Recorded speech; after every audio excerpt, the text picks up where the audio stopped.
Hola, me gustaría empezar esta lectura diciendo que soy un gran fan de Milan Kundera y que hoy pasé por la biblioteca y me encontré este libro ahí y vi su nombre, no lo he leído y dije, bueno, realmente he leído mucha poesía, he leído cuentos, muy pocos, y este es un libro de relatos.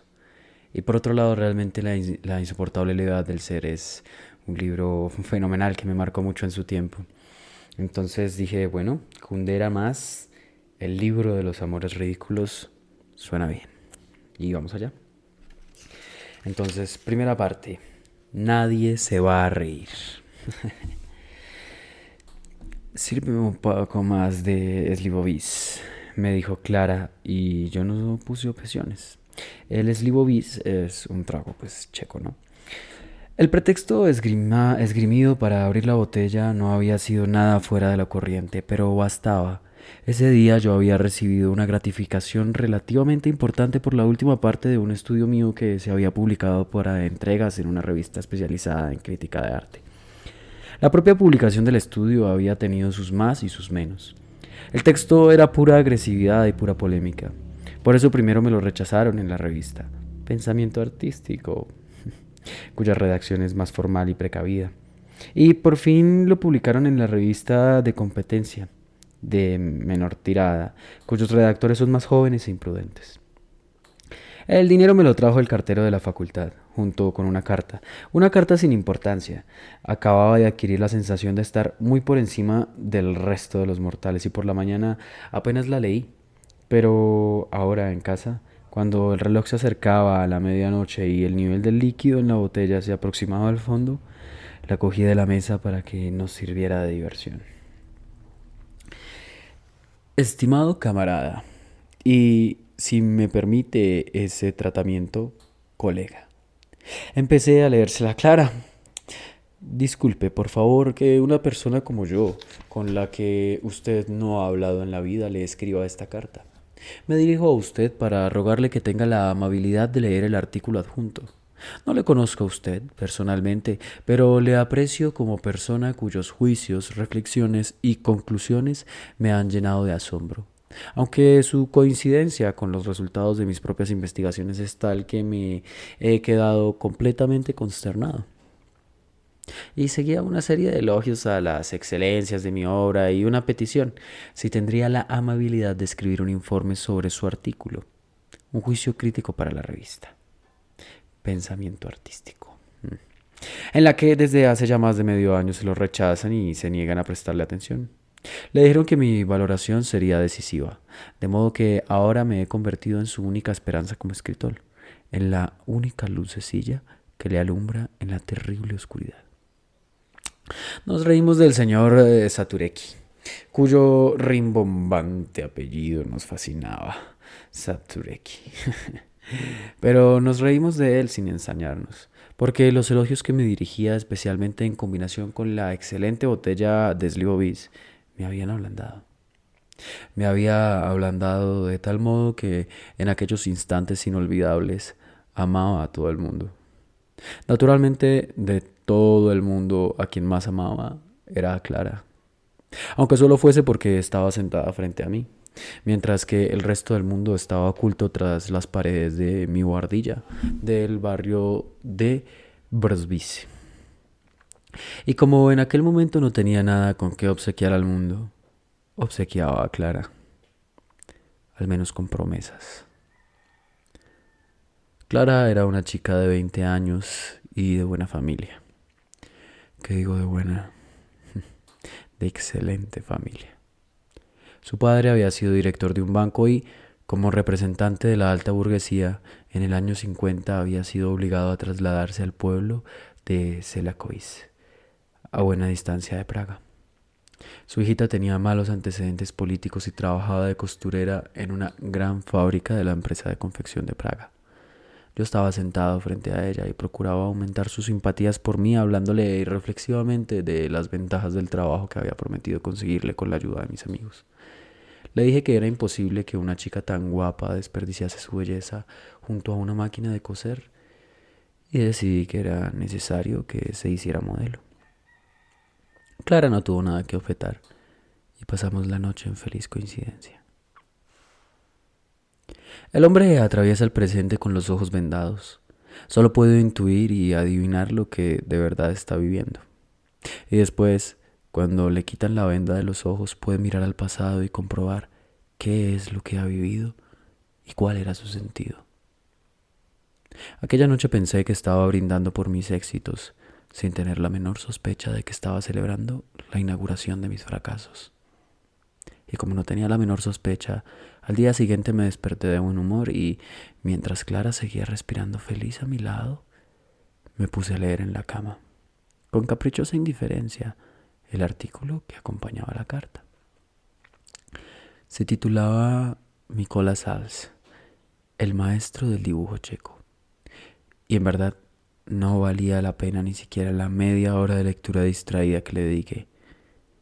Era una colección de trivialidades amontonadas sin el menor sentido de la interrelación y sin la menor pretensión de añadirles alguna idea propia. Estaba clarísimo que se trataba de una tontería. Por lo demás, el doctor Kalusek, redactor de Pensamiento Artístico, un hombre excepcionalmente antipático, me lo confirmó ese mismo día por teléfono.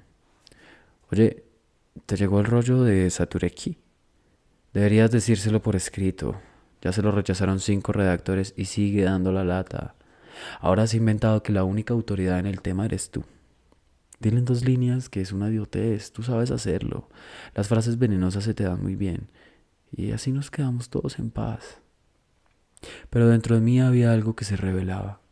¿Por qué tengo que ser precisamente yo el verdugo del señor Satureki? ¿Acaso me pagan a mí el sueldo de redactor por hacer ese trabajo? Además recordaba perfectamente que en Pensamiento Artístico habían rechazado mi estudio porque les dio miedo publicarlo. En cambio, el nombre del señor Satureki estaba firmemente unido en el recuerdo a Clara, la botella de Slubovic y una hermosa noche. Y finalmente, no voy a negarlo, es humano.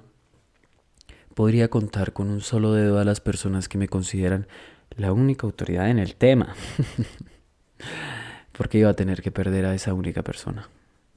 Terminé la conversación con Kalusek con alguna graciosa vaguedad que él podía considerar como promesa y yo como excusa, y colgué el teléfono, firmemente decidido a no escribir nunca el informe sobre el trabajo del señor Satureki. En lugar de eso saqué del cajón el papel de carta y le escribí al señor Satureki, evitando pronunciar algún juicio sobre su trabajo y poniendo como disculpa que mis opiniones sobre la pintura del siglo XIX eran consideradas por todo el mundo erróneas y extravagantes y que por eso una intercesión mía, en especial tratándose de la redacción de Pensamiento Artístico, podía más que perjudicarle que favorecerle. Al mismo tiempo, me dirigía al señor Satureki con una amistosa locuacidad de la que era imposible no deducir mis simpatías hacia él. En cuanto eché la carta al correo, me olvidé del señor Satureki. Pero el señor Satureki no se olvidó de mí. Un buen día, justo al terminar mi clase, doy clases de historia de la pintura en la universidad. Llamó a la puerta del aula nuestra secretaria, la señora Marie, una mujer amable de cierta edad que de vez en cuando me hace una taza de café y dice que no estoy cuando me llaman mujeres por teléfono y yo no quiero ponerme. Asomó la cabeza por la puerta del aula y me dijo que había un señor esperándome. Los señores no me dan miedo, así que me despedí de los alumnos y salí al pasillo con buen ánimo. Allí me saludó con una inclinación de cabeza un hombrecillo pequeño que llevaba un traje negro bastante usado y una camisa blanca. Me comunicó muy respetuosamente que era Satureki. Invité al visitante a pasar a una habitación que estaba libre. Le indiqué que se sentase en un sillón y, en tono jovial, empecé a conversar con él de todo un poco, del mal tiempo que hacía aquel verano, de las exposiciones que había en Praga. El señor Satureki asentía amablemente a cualquier tontería que yo le dijese, pero de inmediato trataba de relacionar cada uno de mis comentarios con su artículo sobre Mykola Sals. Y el artículo yacía de pronto entre nosotros en su invisible sustancia, como un imán del que no era posible librarse. Nada me gustaría más que hacer un informe sobre su trabajo, dije por fin, pero ya le he explicado en mi carta que no me consideran experto en el siglo XIX checo y que además estoy un poco enfrentado con la redacción de pensamiento artístico porque me tienen por un fanático modernista, de modo que una valoración positiva mía solo podría perjudicarle. Es usted demasiado modesto, dijo el señor Satureki. Un experto como usted, ¿cómo puede valorar tan negativamente su posición? En la redacción me han dicho que todo dependerá exclusivamente de su valoración. Si usted se pone de parte de mi artículo, lo publicarán. Es usted mi única salvación. Se trata del producto de 3 años de estudio y 3 años de trabajo. Ahora todo está en sus manos. Con qué ligereza y con qué defectuosos materiales edifica el hombre sus excusas. No sabía qué responderle al señor Satureki. Eché una mirada a su carta y advertí que no solo me miraban unas pequeñas e inocentes gafas anticuadas, sino también una poderosa y profunda arruga transversal en la frente. En aquel breve instante de clarividencia, un escalofrío me atravesó la espalda. Esa arruga, reconcentrada y terca, no era solo un indicio de los padecimientos del espíritu sufridos por su propietario ante los dibujos de Nicolas Sales, sino también el síntoma de una extraordinaria fuerza de voluntad. Perdí mi presencia de ánimo y no pude encontrar una excusa adecuada. Sabía que no iba a escribir aquel informe, pero también sabía que no tenía fuerzas para responder con un no, cara a cara, a los ruegos de aquel hombrecillo. De modo que empecé a sonreír y a hacer promesas vagas. El señor Satureki me dio las gracias y dijo que pronto volvería a verme. Me despedí de él con muchas sonrisas. Y, en efecto, al cabo de un par de días volvió. Lo escribí astutamente, pero al día siguiente me dijeron que había estado otra vez preguntando por mí en la facultad. Comprendí que la situación era crítica. Fui rápidamente en búsqueda de la señora Marie para tomar las medidas necesarias.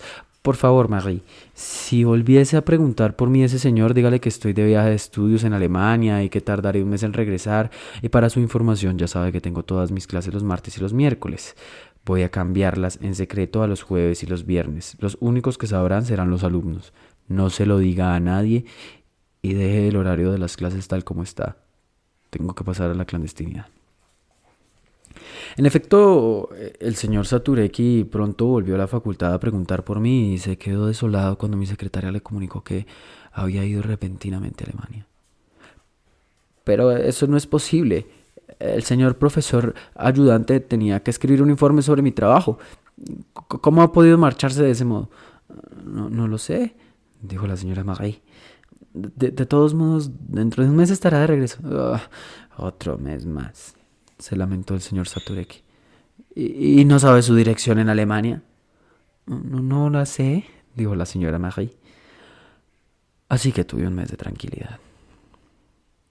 Pero el mes pasó más rápido de lo que yo había pensado y el señor Satureki ya estaba de nuevo en el despacho. No, aún no ha regresado, le dijo la señora Marie, y en cuanto me vio un poco más tarde me rogó. Ese hombrecillo suyo ha vuelto otra vez por aquí. Dígame usted, por Dios, ¿qué tengo que decirle? Dígale, Marie, que me ha dado una hepatitis en Alemania y que estoy internado en el hospital de Elena. En el hospital, exclamó el señor Satureki cuando Marie le comunicó algunos días más tarde. Eso no es posible. El señor profesor ayudante tiene que escribir un informe sobre mi trabajo. Señor Satureki, le dijo la secretaria en tono de reproche. El señor ayudante está gravemente enfermo en el extranjero y usted no piensa más que en un informe. El señor Satureki se encogió de hombros y se marchó, pero al cabo de 14 días ya estaba de vuelta en el despacho. Le he enviado al señor profesor ayudante una carta certificada al hospital y me la han devuelto. Ese hombrecillo suyo me va a volver loca, me dijo al día siguiente la señora Marie. No se enfade conmigo. ¿Qué podía decirle? Le dije que ya había regresado. Tendrá que arreglárselas usted mismo. No me enfadé con la señora Marie. Había hecho todo lo que podía y además yo no me sentía ni mucho menos derrotado. Sabía que nadie podría darme casa. Vivía totalmente en secreto. En secreto daba mis clases los jueves y los viernes y en secreto me agazapaba todos los martes y los miércoles en el portal de una casa que estaba enfrente de la facultad y me divertía viendo al señor Satureki haciendo guardia delante de la facultad y esperando a que yo saliese. Tenía ganas de ponerme un sombrero hongo y una barba falsa. Me sentía como Sherlock Holmes, como Jack el enmascarado, como el hombre invisible que recorre la ciudad. Me sentía como un niño. Pero un buen día el señor Satureki se aburrió de hacer guardia y atascó frontalmente a la señora Marie. ¿Cuándo da sus clases el camarada ayudante? Ahí tiene el horario, dijo la señora Marie señalando la pared en la que había un gran tablón de anuncios cuadriculado donde con ejemplar prolijidad estaban dibujadas las horas de clase de todos los profesores. Eso ya lo sé, respondió con decisión el señor Satureki. El problema es que el camarada ayudante no da nunca clase ni martes ni miércoles. ¿Está dado de baja por enfermedad? No, respondió dubitativa la señora Marie. Y entonces el hombrecillo se encaró con la señora Marie. La reprochó el desorden que tenía en el horario de los profesores, le preguntó irónicamente cómo era posible que no supiese dónde estaban en cada momento los profesores, le comunicó que iba a presentar una queja contra ella, le gritó, afirmó que iba a presentar una queja contra el camarada ayudante por no dar las clases que tenía que dar, le preguntó si el rector estaba presente. El rector, por desgracia, estaba presente. El señor Saturé llamó a su puerta y entró al cabo de unos 10 minutos. Regresó al despacho de la señora. Marie le pidió sin más rodeos mis señas.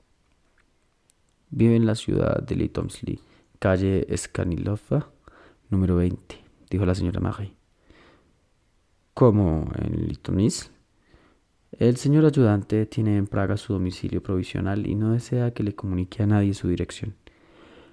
Haga el favor de darme las señas del domicilio del camarada ayudante en Praga, gritó el hombrecillo con voz temblorosa.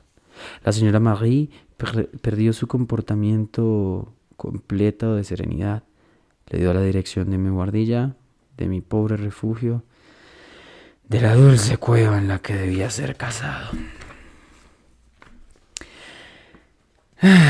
Sí, mi residencia permanente estaba en Litomyšl. Tengo allí a mamá, a mis amigos y los recuerdos de papá. Ay. Cuando puedo me voy de Praga y estudio y escribo en casa, en el pequeño piso de mamá. Así fue como mantuve formalmente mi residencia permanente en casa de mamá y en Praga no fui capaz de conseguir ni siquiera un apartamento adecuado, como Dios manda.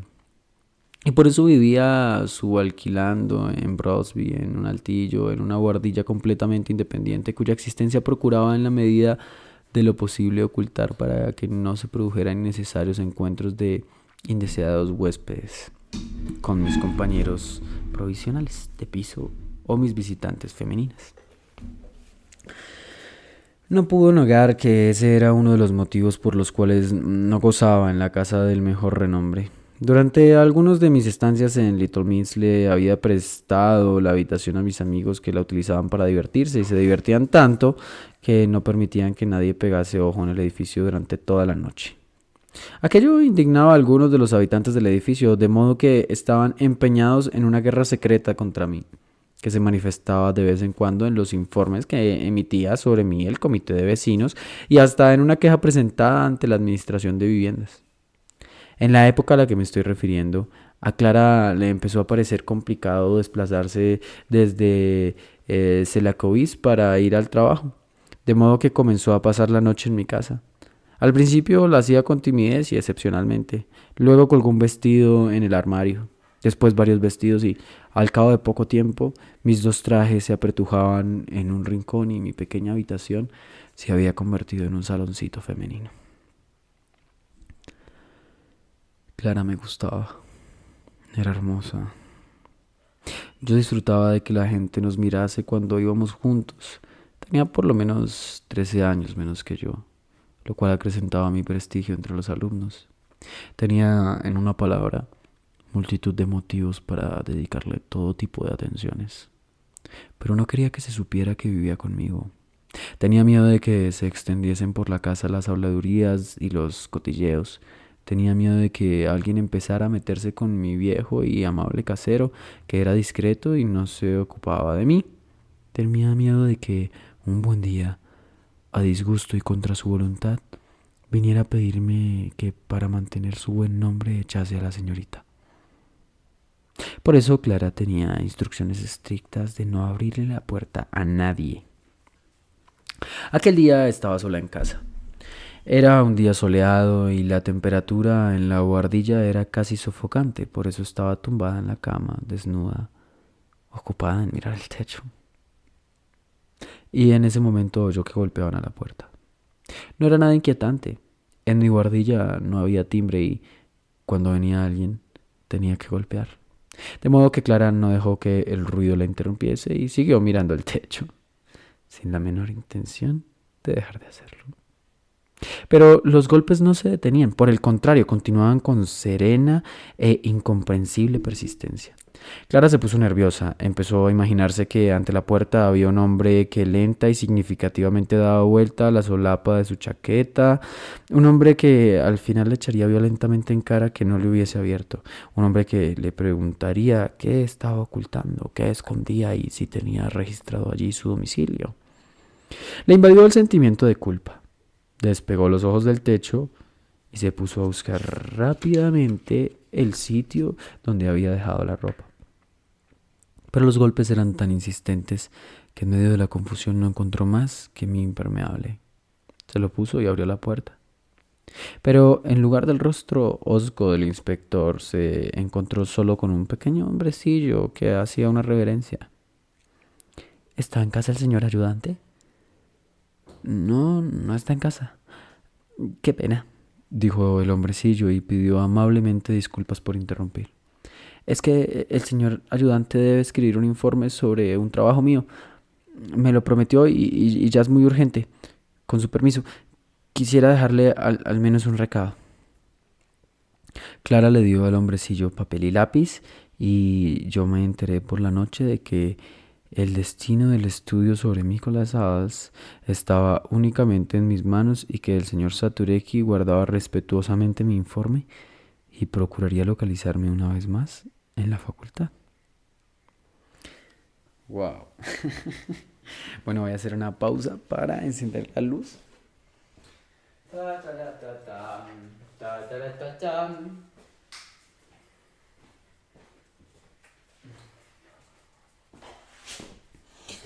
La tarde está inmensa.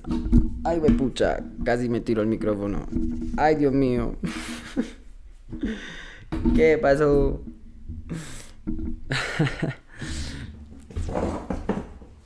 A ver, sigamos pues.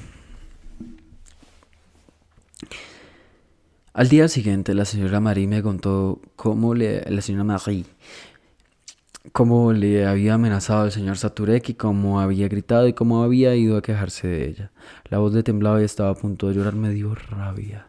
Comprendí perfectamente que la secretaria, que hasta ahora se había reído de mi juego al escondite, aunque apostaría el cuello que lo hacía más por amabilidad hacia mí que porque se divirtiera sinceramente, se sentía ahora maltratada y veía naturalmente en mí al causante de sus problemas. Y si a esto le añadía la violación del secreto de mi buhardilla, los 10 minutos de golpes a la puerta y el susto que había pasado Clara, la rabia se convirtió en un ataque de furia. Y cuando estaba dando vueltas de un lado a otro por el despacho de la señora Marie, cuando me estaba mordiendo los labios, cuando estaba en plena ebullición y pensando en la venganza, se abrió la puerta y apareció el señor Saturecki. Al verme brilló en su cara un resplandor de felicidad. Hizo una reverencia y saludó. Había llegado un poco antes de tiempo, un poco antes de que yo hubiera tenido oportunidad de meditar mi venganza. Me preguntó si ayer había recibido su mensaje. No le contesté. Repitió la pregunta. Lo recibí. ¿Y haría el favor de escribirme ese informe? Lo veía delante de mí, enfermizo, terco, lastimero. Veía la arruga transversal que dibujaba su frente, la línea de su única pasión. Observé aquella sencilla línea y comprendí que era una recta determinada por 2 puntos. Mi informe y su artículo, que al margen del vicio de esta recta maniática no había en su vida más que ascetismo. Y en ese momento se me ocurrió una maldad salvadora. Espero que comprenda que, después de lo ocurrido ayer, no tengo nada que hablar con usted. No le comprendo. No finja. Ella me dijo todo. Es inútil que lo niegue. No le comprendo, repitió, pero esta vez con más decisión el pequeño hombrecillo. Puse un tono de voz jovial, casi amistoso. Mire usted, señor Satureki, yo no se lo reprocho. A fin de cuentas, yo también soy mujeriego y lo comprendo. Yo en su lugar también habría intentado ligar con una chica tan guapa si hubiera estado a solas con ella en el piso y si llevara puesto un impermeable de hombre sin nada debajo. Esto es una ofensa, palideció el hombrecillo. No, señor Satureki, es la verdad. ¿Se lo dijo esa dama? No tiene secretos para mí. Camarada ayudante, eso es una ofensa. Soy un hombre casado, tengo mujer, tengo hijos. El hombrecillo dio un paso hacia adelante, de modo que me vi obligado a retroceder. Peor aún, señor Satureki. ¿Qué quiere decir con eso de peor aún? Me refiero a que para un mujeriego estar casado es un agravante. Eso tendrá que retirarlo, dijo el señor Satureki amenazante. Como usted quiera. Estar casado no siempre es una circunstancia agravante para una mujeriego, pero eso no tiene importancia. Ya le he dicho que no me enfado con usted y que le comprendo. Lo único que no puedo entender es cómo puede pretender que una persona a la que quiere quitar la mujer le haga su informe. Camarada ayudante, ¿quién le pide ese informe? Es el doctor Calusek, redactor del Pensamiento Artístico, una revista de la Academia de Ciencias. Y usted tiene que escribir ese informe. ¿El informe o la mujer? No puede pedir las dos cosas. ¿Cómo puede comportarse de ese modo, camarada? Me gritó el señor Satureki indignado y desesperado. Qué curioso. De pronto tuve la sensación de que el señor Satureki había pretendido realmente seducir a Clara. Me indigné y dije, pero ¿cómo puede usted atreverse a llamarme la atención? Usted, que debería pedirme humildemente disculpas aquí mismo delante de la señora secretaria. Me volví de espaldas al señor Satureki y él, confuso, salió trastabillando de la habitación. Bueno, respiré como si acabara de ganar un duro combate y le dije a la señora Marie, espero que ahora ya no pretenderá que le escriba ese informe. La señora Marie sonrió y al cabo de un momento me preguntó tímidamente, ¿y por qué no quiere hacerle ese informe? Porque lo que ha escrito es una terrible estupidez. Y entonces, ¿por qué no pone en el informe que es una estupidez? ¿Por qué se lo iba a decir? ¿Para qué tengo que enemistarme con nadie? La señora Marie me miró con una sonrisa tolerante y en ese momento se abrió la puerta y apareció el señor Satureki con el brazo extendido. No seré yo quien tenga que disculparse, será usted, lo dijo con voz temblorosa y volvió a desaparecer. Esto se está poniendo tremendo. No lo recuerdo con exactitud, quizá fue ese mismo día, quizá unos días más tarde, cuando encontramos en mi buzón una carta en la que no figuraba la dirección. Dentro había un texto trabajosamente escrito con letra inexperta. Estimada, venga a verme el domingo para hablar de las ofensas a mi marido. Estaré en casa todo el día. Si no viene, me veré obligada a tomar medidas. Ana Satureka, Praga 3. Dalimilova 14. Clara estaba aterrorizada y empezó a decir algo acerca de que la culpa era mía. Hice un gesto despectivo y dije que el sentido de la vida consistía en divertirse viviendo y que si la vida era demasiado holgazana para que eso fuera posible, no había más remedio que darle un empujoncito. Uno debe cabalgar permanentemente a lomos de las historias. Esos potros raudos en los cuales se arrastraría uno por el polvo como un peón aburrido. Cuando Clara me dijo que no tenía la menor intención de cabalgar a lomos de ninguna historia, le garanticé que jamás vería al señor Satureki ni a la señora Satureka y que la historia sobre cuya montura había saltado yo iba a dominarla tranquilamente yo solo. Por la mañana, cuando salimos de casa, nos detuvo el portero. El portero no es mi enemigo.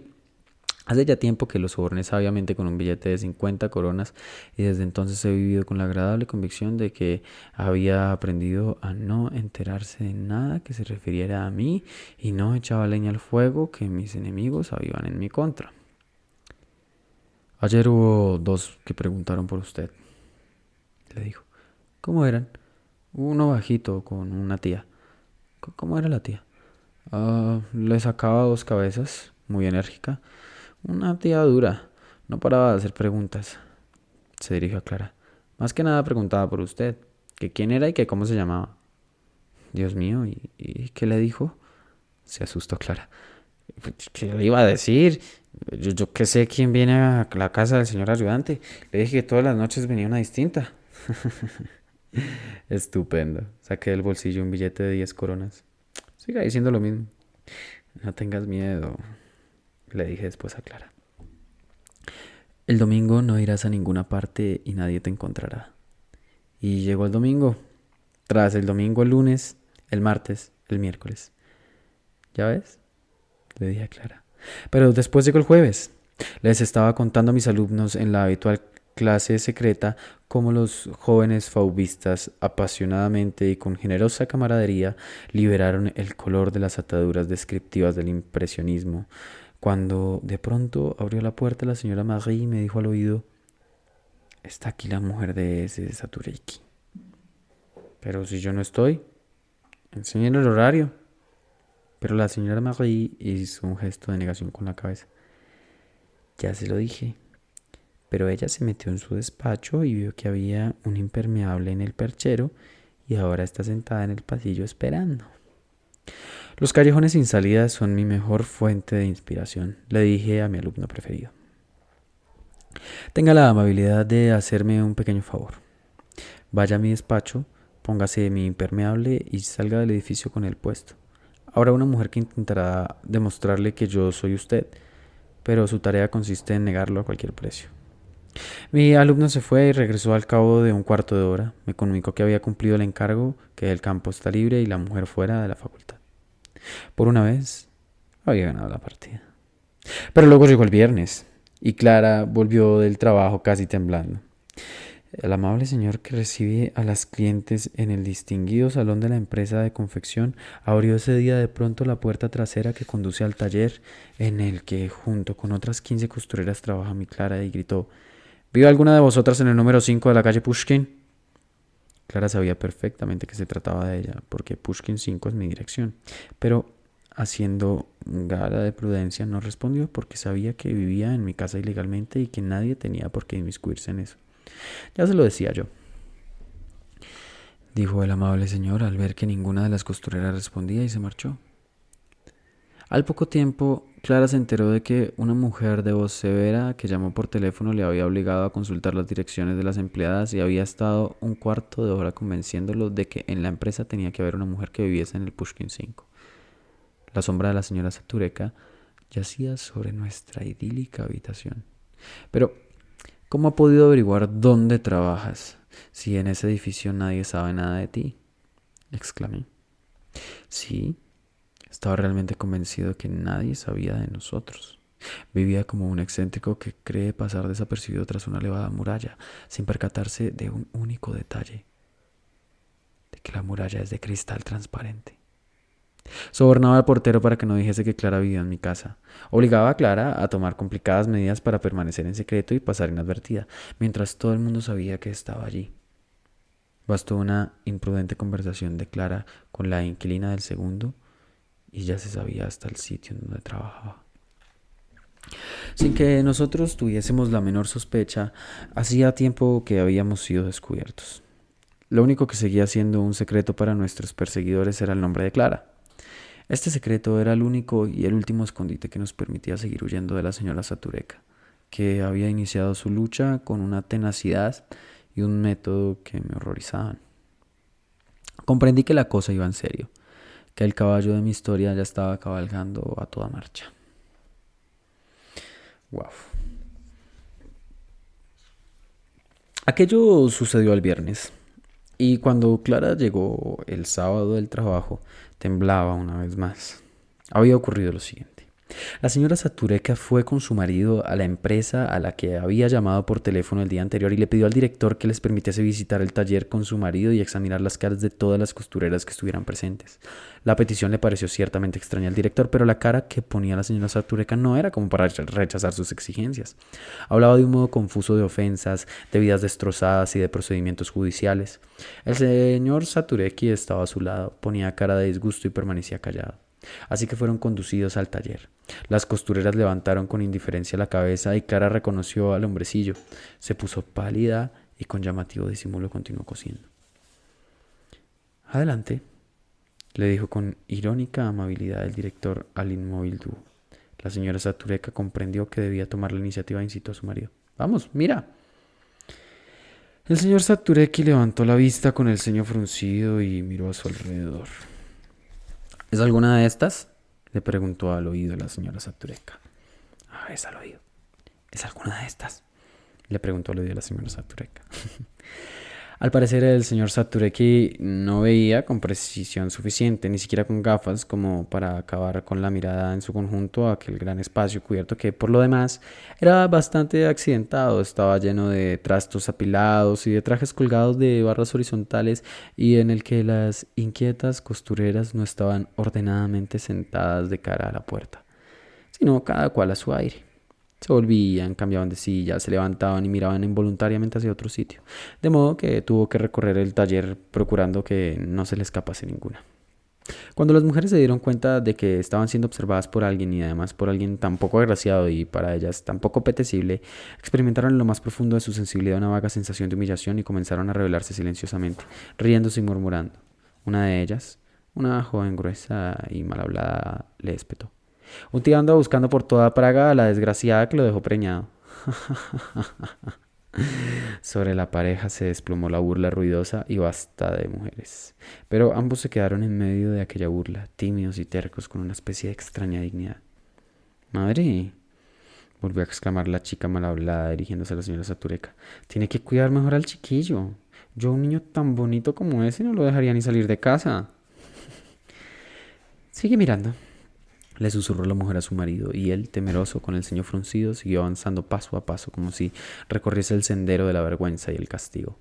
Pero siguió con firmeza y sin dejar de lado ni una sola cara. El director sonreía durante todo el tiempo con una sonrisa neutra. Conocía bien a las mujeres con las que trabajaba y sabía que no había nada que hacer con ellas. Por eso fingió no oír el barullo que hacían y le preguntó al señor Satureki: ¿y qué aspecto debía tener esa mujer? El señor Satureki se volvió hacia el director y lentamente y en tono serio dijo: era hermosa, era muy hermosa. Mientras tanto, Clara se encogía en un rincón del taller, diferenciándose por su intranquilidad, su cabeza... ¿Qué? No, Alegría, ¿qué estás haciendo? Perdón, es que Alegría estaba haciendo algo indebido. Empezó a morderme un zapato. Pues no quiero que se vuelva a mordelona de zapatos, porque pues me va a tirar los zapatos. Era hermosa. Mientras Clara se encogía en un rincón del taller, diferenciándose por su intranquilidad, su cabeza agachada y su febril actividad de todas las demás mujeres que se divertían con la escena. Qué mal simulaba su insignificancia, tratando de pasar desapercibida. Y el señor Satureki ya estaba a un paso de ella y en unos segundos iba a mirarla a la cara. No es gran cosa recordar únicamente que era hermosa, le dijo el amable director del señor Satureki. Hay muchas mujeres hermosas. ¿Era alta o baja? Alta, dijo el señor Satureki. ¿Era rubia o morena? El señor Satureki se detuvo a reflexionar y dijo: era rubia. Esta parte de la historia podría servir de parábola sobre la fuerza de la belleza. El señor Satureki, cuando vio por primera vez a Clara en mi casa, se quedó tan deslumbrado que en realidad no la vio. La belleza formó ante ella una especie de cortina impenetrable, una cortina de luz tras la cual estaba escondida como si fuera un velo. Es que Clara no es ni alta ni rubia. Fue la grandeza interior de la belleza, nada más, la que le dio ante los ojos del señor Satureki la apariencia de altura física, y la luz de la belleza irradia le dio su pelo apariencia dorada. Así fue como cuando el hombrecillo llegó por fin al rincón del taller en donde Clara se inclinaba, nerviosa, sobre una falda medio coser, vestida con su bata marrón de trabajo, y no la reconoció. No la reconoció porque Jamás la había visto. Cuando Clara terminó de relatar este incidente en forma entrecortada y con escasas dotes para exponerlo de un modo comprensible, dije: ya lo ves, tenemos suerte. Pero ella llorosa se encaró conmigo. ¿De qué suerte me hablas? Si no me cogieron hoy, me cogerán mañana. Me gustaría saber cómo. Vendrán a buscarme aquí, a tu casa. No dejaré entrar a nadie. ¿Y si vienen a buscarme con la policía? ¿Y si te presionan a ti y hacen que les digas quién soy? Hablo de un proceso judicial, me van a acusar de ofensas a su marido. Haz el favor, si es de risa, no ha sido más que una broma y es un chiste. Esta no es época de chistes. Hoy todo se toma en serio. Dirán que pretendía dañar su imagen y que lo hice a propósito. ¿Tú crees que cuando lo vean van a pensar que de verdad pudo haberse metido con una mujer? Tienes razón, Clara. Seguramente te encerrarán. No digas tonterías. Tú sabes que la situación es grave. Basta con que me hagan presentarme ante una comisión disciplinaria para que el asunto figure en mis antecedentes y no salgan nunca más del taller. Además, me gustaría saber qué pasa con ese trabajo de modelo que me prometes. Y no puedo dormir en tu casa porque me daría miedo pensar que van a venir a buscarme. Hoy me vuelvo hacia la cobiza. Esa fue una de las conversaciones. Y ese mismo día por la tarde, después de la reunión del departamento, tuve otra. El jefe del departamento, un canoso profesor de historia de arte, un hombre sabio, me invitó a pasar a su despacho. Espero que sepa que ese estudio suyo que acaba de publicar no le va a beneficiar mucho, me dijo. Sí, lo sé. Muchos profesores piensan que sus críticas se refieren a ellos y el rector cree que es un ataque a sus opiniones. ¿Qué le vamos a hacer? Nada, dijo el profesor. Pero ya han pasado los 3 años de su ayudantía y habrá un concurso para ocupar su puesto. Por supuesto, lo habitual es que la comisión se lo dé a los que ya han dado clases en la facultad. ¿Está usted seguro de que esa costumbre se vaya a confirmar en su caso? Pero no era de eso lo que quería hablarle.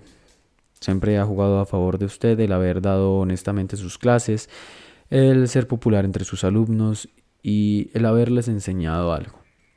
Pero ahora ya no puede ni siquiera apoyarse en eso. El rector me ha comunicado que hace ya un trimestre que no da clases y sin ningún tipo de excusa. Solo con eso ya sería suficiente para un despido inmediato. Le expliqué al profesor que no había dejado de dar ni una sola clase, que no se trataba más que de una broma y le conté toda la historia del señor Satureki y Clara. Bien, yo le creo. Pero ¿de qué sirve que yo le crea? Toda la facultad habla hoy de que no da sus clases y no hace nada. Ya discutió el caso el comité de la empresa y ayer lo llevaron a la junta de gobierno. Pero, ¿por qué no hablaron antes conmigo? ¿De qué iban a hablar con usted? Lo tienen todo claro.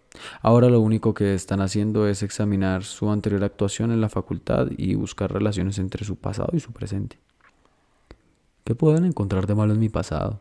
Usted mismo sabe cuánto me gusta mi trabajo.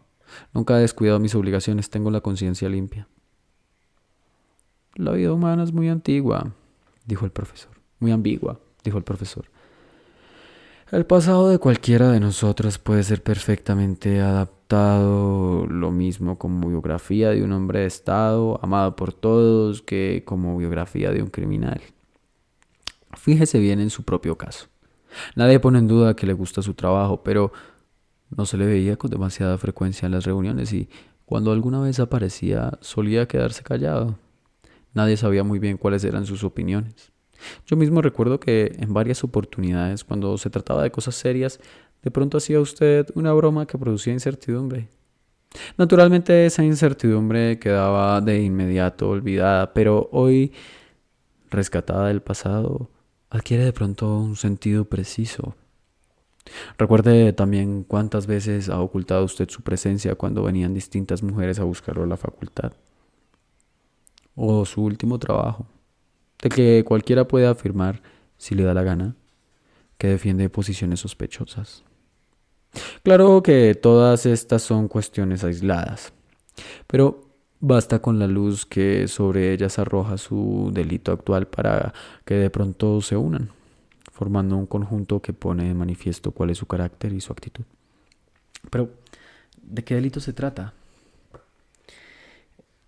Explicaré delante de todos cómo han ocurrido las cosas. Si las personas son personas, tendrán que reírse. Ay, como le parezca. Pero era usted que o las personas no son personas o usted no sabía cómo eran las personas. No se van a reír. Si usted les explica todo tal como ha ocurrido, se pondrá de manifiesto que no solo no cumplió con sus obligaciones tal como las establecía el horario, es decir, que no hizo lo que tenía que hacer, sino que además ha dado clases ilegalmente, es decir, que hizo lo que no tenía que hacer. Se pondrá de manifiesto que ha ofendido a un hombre que le había pedido ayuda. Se pondrá de manifiesto que su vida privada es desordenada, que en su casa vive cierta joven sin estar dada de alta, lo cual tendrá una influencia muy perniciosa en la presidenta del comité de empresa. Todo este asunto será de dominio público y quién sabe qué nuevos cotilleos aparecerán. Lo que es seguro es que les vendrán muy bien a todos aquellos que se sienten molestos por las ideas que usted defiende, pero que sienten vergüenza de enfrentarse con usted por ese motivo. Yo sabía que el profesor no pretendía ni asustarme ni engañarme, pero lo consideraba un excéntrico y no quería aceptar su escepticismo. Yo mismo me había montado en aquel caballo y ahora no podía permitir que me arrancase las riendas de las manos y me llevase a donde él quisiera. Estaba dispuesto a luchar contra él, y el caballo no rehuía el combate. Cuando llegué a casa, me esperaba en el buzón una citación a la reunión del comité de vecinos. ¡Ay, ay, ay, ay! El comité celebraba sus sesiones en una antigua tienda fuera de uso, alrededor de una mesa alargada. Un hombre canoso con gafitas y la barbilla hundida me indicó que tomara asiento. Le di las gracias, me senté y aquel mismo hombre tomó la palabra. Me comunicó que el comité seguía mis pasos desde hacía tiempo, que sabía muy bien que llevaba una vida privada desordenada y que eso no producía una buena impresión, que los inquilinos de mi edificio ya se habían quejado más de una vez de que no podían dormir por el ruido que hacía en mi casa durante toda la noche, que aquello era suficiente para que el comité de vecinos se formara una idea apropiada de mí y que ahora, por si fuera poco, había acudido a ellos la camarada Satureka, la esposa de un trabajador científico que debía haber escrito hace ya medio año un informe sobre la obra científica de su marido y no lo había hecho, a pesar de que sabía que de mi informe dependía el futuro de la mencionada obra. ¿De qué obra científica me hablan? Es un pegote de ideas copiadas de libros de texto. Muy interesante, camarada. Se mezcló ahora en la conversación una rubia de unos 30 años vestida en plan moderno, en cuya cara se había quedado pegada probablemente para siempre una sonrisa radiante. Permítame una pregunta. ¿Cuál es su especialidad? La teoría del arte. ¿Y la del camarada Satureki? No lo sé, probablemente intenta algo parecido. Ya lo ven. La rubia se dirigió entusiasmada a los demás. El camarada no ve en un trabajador de su misma especialidad a un colega, sino a un competidor. Prosiguió. Dijo el hombre de la barbilla hundida. La camarada Satureka nos dijo que su esposo fue a verle a usted a su casa y que encontró en ella a una mujer. Según parece, esa mujer lo acusó ante usted de haber pretendido aprovecharse sexualmente de ella. Pero la camarada Satureka cuenta con documentos que certifican que su marido no es capaz de semejante cosa. ¿Quiere saber el nombre de la mujer que acusó a su marido y poner este asunto en manos de la comisión disciplinaria del ayuntamiento? Porque esta acusación infundada ha representado para su marido un perjuicio material. Hice un nuevo intento por quitarle a todo este ridículo lío su injustificado dramatismo. Camaradas, toda esa historia carece de sentido. Este trabajo es tan flojo que ni yo ni nadie podría recomendar su publicación. Y si entre el señor Satureki y esa mujer se produjo algún malentendido, no creo que sea como para convocar una reunión. Por suerte no eres tú, camarada, quien decide cuándo tenemos que reunirnos, me respondió el hombre de la barbilla hundida. Y eso que dices, que el artículo del camarada Satureki es malo, hemos de interpretarlo como una venganza. La camarada Sactureca nos ha facilitado la carta que le escribiste a su marido después de leer su trabajo. Sí, pero en esa carta no digo una palabra acerca de la calidad del artículo. Es verdad, pero dices que quieres ayudarle. De tu carta se desprende claramente que aprecias el trabajo del camarada Satureki y ahora dices que es un pegote. ¿Por qué no se lo escribiste ya en aquella carta? ¿Por qué no se lo dijiste a la cara? El camarada tiene dos caras, dijo la rubia. En ese momento intervino en la conversación una mujer mayor con el pelo ondulado de peluquería. No se anduvo con rodeos. Lo que quisiéramos que nos dijeras, camarada, es el nombre de la mujer a la que el señor Satureki encontró en tu casa. Comprendí que probablemente no sería capaz de hacer que todo aquel lío perdiera su absurda gravedad y que no me quedaba más que una posibilidad: hacerles perder la pista, alejarles de Clara, atraerlos hacia otro sitio, tal como la perdiz atrae al perro de casa alejándolo y ofreciéndole su cuerpo a cambio de los cuerpos de sus pichones. Es una pena, pero no me acuerdo de su nombre. ¿Cómo no te vas a acordar del nombre de la mujer con la que vives?, preguntó la mujer del pelo ondulado. Se ve que el camarada tiene un comportamiento ejemplar para con las mujeres, dijo la rubia. Es posible que lo recordara, pero tendría que pensarlo. ¿Saben ustedes qué día fue la visita del señor Satureki? Fue exactamente, el hombre de la guardilla hundido miró sus papeles, el miércoles 14 por la tarde. Al miércoles 14, un momento. Ya me acuerdo. Era Elena. ¿Elena qué? ¿Qué? Desgraciadamente lo ignoro. No se lo quise preguntar. En realidad, para serles franco, ni siquiera estoy seguro que se llame Elena. Le puse ese nombre porque su marido era pelirrojo como Menelao. La conocí el martes por la noche en un bar y conseguí hablar con ella un momento cuando su Menelao se acercó a la barra a tomar un coñac. Al día siguiente vino a verme y estuvo en casa toda la tarde, pero tuve que dejarla sola 2 horas porque tenía una reunión en la facultad. Cuando volví estaba disgustada porque había venido un hombrecillo a molestarla. Creyó que yo estaba concha acabado con él, se ofendió y ya no quiso saber nada de mí. Y ya lo ven, ni siquiera tuve tiempo de averiguar su verdadero nombre. Camarada, independientemente de lo que dice sea cierto, me parece incomprensible que usted pueda educar a nuestra juventud. ¿Acaso nuestro modo de vida no le sirve de inspiración más que para beber y para aprovecharse de las mujeres? Puede estar seguro de que daremos nuestra opinión al respecto donde corresponda. El portero no dijo nada de ninguna Elena, intervino ahora la mujer mayor del pelo ondulado. Pero nos informó de que hace ya un mes que tienes en tu casa sin darla de alta a una chica que trabaja en la empresa de confección. No olvides, camarada, que estás en un piso subalquilado. ¿Te crees acaso que puedes vivir alguien en tu piso, así por las buenas? ¿Piensas que nuestra casa es un burdel? Si no nos quieres decir su nombre, ya lo averiguará la policía. Uf, qué densidad. Las cosas iban cada vez peor. Yo mismo empezaba a notar en la facultad el ambiente de rechazo del que me había hablado el profesor. Hasta el momento no me había convocado oficialmente, pero de vez en cuando oía alguna indirecta y de vez en cuando, por compasión, me hacía alguna confidencia a la señora Marie, en cuyo despacho los profesores tomaban el café y hablaban sin preocuparse de que alguien pudiera oírles. Dentro de un par de días debía reunirse la comisión encargada del concurso, que ahora se dedicaba a reconocer todas las valoraciones posibles. Me imaginaba lo que dirían los miembros de la comisión al leer el informe del comité de vecinos, un informe del que solo sabía que era secreto y sobre el cual yo no tendría oportunidad de pronunciarme. Hay momentos en la vida en los que uno tiene que batirse en retirada, en los que debe rendir las posiciones menos importantes para salvar las más importantes.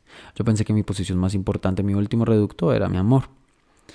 Sí, en aquellos días de inquietud comencé de pronto a darme cuenta de que amaba a mi costurera y me sentía ligado a ella. Ese día me encontré con ella junto al museo. No en casa, ¿no? ¿Acaso aquella casa seguía siendo mi hogar? ¿Puede una habitación con las paredes de cristal ser un hogar? ¿Una habitación vigilada con prismáticos? ¿Una habitación en la que uno tiene que ocultar a la que ama con más precauciones que si se tratara de una mercancía de contrabando? Mi casa ya no era mi casa. Teníamos la misma sensación de que alguien que se había internado en territorio ajeno y a cada momento puede ser capturado. Nos ponían nerviosos los pasos que se oían en el pasillo. Estábamos constantemente esperando a que alguien llamara con insistencia a la puerta. Clara había vuelto a vivir en Chelacovis y en aquella casa nuestra que se nos había vuelto ajena. Ya no teníamos ganas de vernos, ni siquiera durante un rato. Por eso le había pedido a un amigo pintor que me prestara su estudio para pasar la noche. Aquel día me dejó la llave por primera vez. Así que nos encontramos bajo uno de los altos techos del barrio de Binhardy, en una enorme habitación con una pequeña cama y una gran ventana inclinada desde la que se veía toda la Praga nocturna en medio de un montón de cuadros apoyados contra la pared. En el desorden y la despreocupada suciedad del estudio del pintor, volví de pronto a sentir la antigua sensación de despreocupada libertad. Me tumbé en la cama, introduje el sacacorchos en el corcho y abrí una botella de vino. Hablaba con alegría y despreocupación y disfrutaba pensando en la noche que me esperaba. Pero la angustia de la que yo me había liberado cayó por entero sobre Clara. Ya mencioné que Clara había venido sin el menor escrúpulo y hasta con la mayor naturalidad a vivir a mi guardilla, pero ahora que nos encontrábamos por un momento en un estudio ajeno, se sentía incómoda, más que incómoda. Esto me resultó humillante. ¿Qué es lo que te humilla? Que hayamos tenido que pedir un piso prestado. ¿Y por qué te humilla que hayamos tenido que pedir un piso prestado? Porque tiene algo de humillante. Es que no podíamos hacer otra cosa. Ya. Pero en un piso prestado me siento como si fuera una golfa. Por Dios.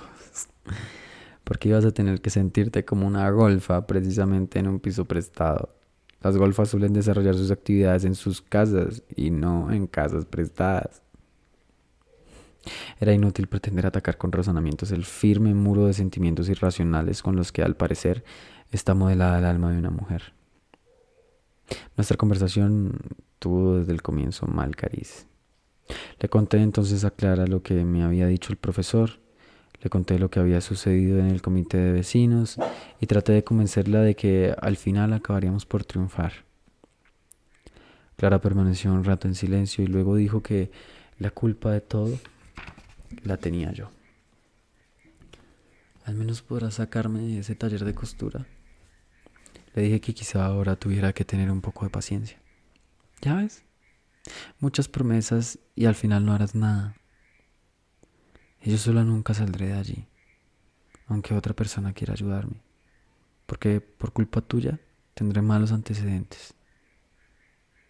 Le di a Clara mi palabra de que lo que había ocurrido con el señor Saktureki no le afectaría a ella. De todos modos no entiendo. ¿Por qué no escribes ese informe? Si lo escribieras enseguida se acabarían los problemas. Ya es tarde, Clara. Si escribes el informe dirían que lo hago para vengarme y se pondrían aún más furiosos.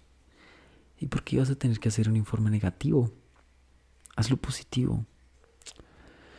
Eso no puedo hacerlo, Clara. Es un artículo totalmente infumable. ¿Y qué? ¿Por qué de pronto te haces el sincero? ¿No era mentira cuando le escribiste a ese hombrecillo que en el pensamiento artístico no te hacían ningún caso? ¿Y no era mentira cuando le dijiste a ese hombrecillo que me había querido seducir? ¿Y no fue mentira cuando te inventaste a aquella Elena? Así que, si ya has mentido tanto, ¿qué más te da mentir una vez más y hacer un informe elogioso? Es la única forma de arreglárselo. Ya ves, Clara, tú crees que todas las mentiras son iguales y parece como si tuvieras razón, pero no la tienes. Yo puedo inventar cualquier cosa, reírme de la gente y dar historias y gamberradas, pero no tengo la sensación de ser un mentiroso ni me remuerde la conciencia. Cuando digo esas mentiras, si quieres llamarlas así, soy yo mismo, tal como soy. Al decir una de esas mentiras no estoy fingiendo, sino que en realidad digo la verdad. Pero hay cosas sobre las cuales no puedo mentir. Hay cosas que he conseguido comprender, cuyo sentido he descifrado, cosas a las que quiero y que tomo en serio. Y entonces no se puede bromear. Si mintiese sobre ellas, me avergonzaría de mí mismo. Y eso no puedo hacerlo. No me lo pidas porque no lo haré. No nos entendíamos. Pero yo amaba a Clara y estaba dispuesto a hacer todo lo necesario para que no tuviera nada que reprocharme. Al día siguiente le escribí una carta a la señora Satureka. Le dije que la esperaba dentro de 2 días en mi despacho. Ush. Bueno, wow, 59,52. Vamos, 1 hora exactamente.